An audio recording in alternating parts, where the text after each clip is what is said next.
সাভারের বেসিক চামড়া শিল্পনগরীতে কাঁচা চামড়ায় লবণজাত সংরক্ষণ প্রক্রিয়া চলছে। ঈদের দ্বিতীয় দিন দুপুরের পর থেকেই প্রবেশ করা শুরু হয়। এই প্রক্রিয়া আরও একদিন চলবে। হিমায়তপুর চামড়া শিল্পনগর থেকে বিস্তারিত জানাচ্ছেন প্রতিনিধি কামরুজ্জামান। কামরুজ্জামান, আপনাকে ঈদের শুভেচ্ছা। কেমন দেখছেন চামড়া সংরক্ষণ, জানাবেন আমাদেরকে। শুভেচ্ছা। আমি কিন্তু ট্যানারিতে রয়েছি এখন। আমি যদি আপনাদেরকে একটু দেখাই ক্যামেরার মাধ্যমে, যে এই যে এরই মধ্যে কিন্তু গতকাল দুপুরের পর থেকেই কিন্তু আসতে শুরু করেছে যে কাঁচা চামড়া।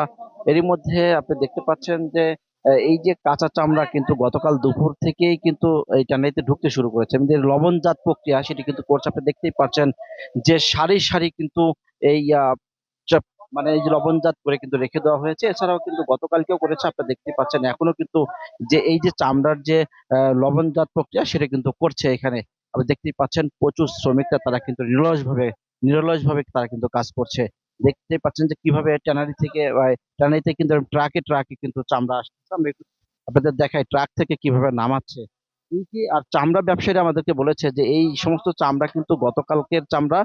তবে চামড়াগুলো কিন্তু গতকালকেই যদি তারা ট্যানারিতে ঢোকাতে পারতো তাহলে হয়তো বা এই চামড়াগুলো কিন্তু নরম হতো না। এখন কিন্তু চামড়া প্রায় কিন্তু চামড়ার যে গুণগত মান সেটি কিন্তু আসলে নষ্ট হচ্ছে। প্রায় 30% চামড়া কিন্তু নষ্ট হয়েছে, বা এটা আমাদেরকে জানিয়েছে। তাছাড়াও একটা বিষয় আপনাদেরকে জানিয়ে রাখি যে আজকেও কিন্তু কিছু চামড়া কিন্তু কোরবানি অনেক জায়গায় হয়েছে, সেই চামড়া কিন্তু এর মধ্যে ঢুকতে শুরু করেছে। তো আমি আপনাদেরকে সকাল থেকে এরকম কিন্তু এই লবণজাত প্রক্রিয়া চলছে। শুধু এই ট্যানারি না, প্রত্যেকটা ট্যানারিতে কিন্তু একই রকম কার্যক্রম চলছে। তবে আমি দেখতে পাচ্ছেন যে পুরো এরিয়া কিন্তু লবণজাত করে কিন্তু রাখা হয়েছে। তবে এই সবকিছু মিলিয়ে কিন্তু আগামীকালকেও কিন্তু এরকম কিন্তু চলবে।